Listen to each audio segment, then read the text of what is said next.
Hey everybody, I'm Todd Foster and you're listening to another episode of From the Shed. So if you've been hanging out with us lately, you've heard me share my family's story of adoption. You met my oldest and my youngest son. My bookends are adopted. So here's what I want to do today. We're going to take a little break from adoption. My oldest daughter is away at college, and I want to get my other three kids, Maddie, Lily, Parker, in here together, and I want you to hear their perspective of being a biological kid in a family that has adopted children too, and just get their perspective. So we'll do that in a couple weeks. But today I want to talk about something that's really important to me. But before we do, I want to tell you a little story. I don't know if you just heard that in the background, but this rooster crows next door all the time. So my neighbor, Charlie Elders, he's 92, and he has himself a pet rooster. And I don't just mean any rooster. This thing is literally like, it comes up to my waist. It's an oversized, huge rooster who is not afraid of anyone. And it's pretty funny, man. It's his pet. He loves it. And so you're going to hear this probably all through this episode this morning. He's going off today. So listen, I want to share with you guys something that's real personal to me. And I think the idea is true for everyone. And that's how we wrestle with our strengths and weaknesses. So I grew up, I was born in 1970. That makes me 25. Yes. So I grew up in 1970, and I grew up with a learning disability. I was just a wide open kid that loved to be outside, all things run hard out in the fields, out in farm country. And my mom was such an advocate for me, though. I mean, she's just like, Todd, you just learn different, and you're going to have to figure out how to compensate for that. Everybody sees the world a particular way, and you got yours, and you're going to have to figure out how to make your way. And my mom would just fight for me and help me and be an advocate for me. And I did learn how to compensate for that. I became really organized at things so I could be clear about what I'm doing. But there are some things that I am good at. I'm passionate. I can put most things together without the directions, real visual, hands-on. I can just do that stuff. But in life, you know, we grow up with this tension that causes, you know, some insecurity in who we are and what we can and can't do. We live, especially in American culture, we live in a performance-based world. Our school systems are set up that way. You pass this test, you get to move forward. Doesn't matter how creative you are, how good you are. People groups kind of rally around each other because of what we can and can't do. And the hard thing about that is it informs how we view ourselves, our value, our purpose, our meaning, and we feel like we're good enough, we're not good enough, we're making it, we're not making it. I mean, as a dad, as a mom, as a son, as a daughter, as an employee, whatever. Man, it just shapes like us to the core. And so this is a big part of why I wanted to do this YouTube channel, is because when we connect faith with that, and when I mean faith, I mean a relationship with Jesus, you find something extremely different. And so I want to read a passage to you that I think, I know it's important to me. And so this is 2 Corinthians 12, 9 and 10. So Paul is wrestling with this thing, this difficult piece in his life. And this is what he's saying. God said to him, but he said to me, my grace is sufficient for you, for my power is made perfect in weakness. Therefore, Paul's saying, I'll boast all the more gladly in my weakness, so that the power of Christ may rest on me. For the sake of Christ, then I am content with weakness, with insults, with hardships, with persecutions, with calamities. For when I am weak, then I am strong. You know, we wrestle with this insecurity, but when we bring it over under a relationship with Jesus, it changes everything. And here's the thing. Here's why. If, you know, for me, how I could translate that.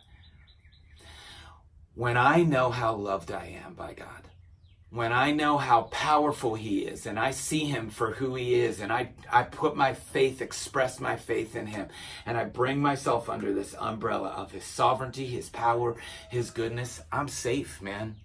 I don't need to be great. He's amazing. The more I get to know him, the more astounding he is. And when I meet you and when I meet people, I want you to know him. It's like when you meet my wife. I want you to know how amazing she is. She has changed my life. God brought her to me and she loves me. She cares for me just like my mom did. When I talk about my parents, I have this deep affection for them because they fought for me. And now, when I talk about them, I want you to know what kind of people they are. God fought for me. He rescued me from my sin and my shame and my junk so I can be with him forever. Not only that, but that so in all my mess and all my trying and me trying to get it together in life and my best effort, he just comes in and fills in the gaps and is all that stuff. And so I don't have to be insecure. And all of a sudden it doesn't matter what someone else thinks about me. It doesn't matter whether I have a learning disability, whether I think great, whether I'm a great processor, analytical person, or whether I'm creative or whatever. My part is it's like, there's a guy, Louis Giglio, and he does this talk about the sun and the moon, and he's like relating it to Jesus. He's like, we come out and we look at the moon with our girlfriend. We're like, oh, this is so beautiful. Look at that. Look at the moon and the color and all this stuff. And it's just a ball of dirt, man. It is a giant ball of dirt in the sky. It just reflects the sun. The sun makes it beautiful. And not to be corny, man, but we are jars of clay, cracked jars of clay. That when we start a relationship with God, he comes and lives inside of us. And we just reflect him. We reflect him and talk about him and show him and act like him and love like him and do other things like him. But he comes and lives inside of us so that we can have power to do that. Because in our weakness, we can only do so much. And I know me, man. On my best day, I am not that good. I do not bring enough to the table to get it done. But he comes and makes me someone that I want to be. He makes me compassionate and kind and gentle. I am not naturally like that. I'm selfish. But he does this thing in me where he strengthens me and he gives me a new set of eyes to see the world. So I don't have to make the world about me. I don't have to be insecure and fight for my peace in it. I can fight for someone else's peace in it. Now that's something to live for. And so I'm grateful as I look back on my life and all those things that I thought were just less than, or I thought, and I mean, let's get real. I remember being in school. I remember doing homework with my mom and punching myself in the head because I thought, you are so dumb. You can't get this. You are not like other people. You can't figure it out. I watched some of my own kids try to sort through that stuff. It's painful to watch. I'm sure it was painful to watch for my mom. And we might not punch ourselves in the head, but we use words against ourselves. We say things, we write a story in our head. Listen to me. Listen to me. You are so much more than you think you are. You are.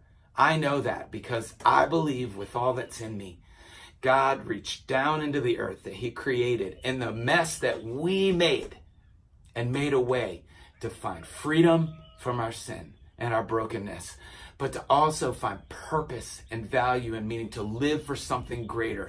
I see it in a human sense. We want people groups and people to feel loved and valued and built up. We want to be advocates for other people. And there's a way to do it. And God is the master of it.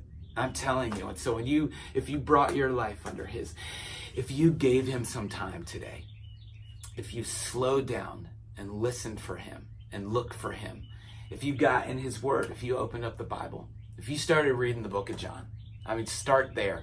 The book of John, it's in the New Testament, and just read all that Jesus is doing, the way that he's fighting, who he is, and then that he invites you to be like him, and he'll be all the strength that you need for it. Wow. That would change your life.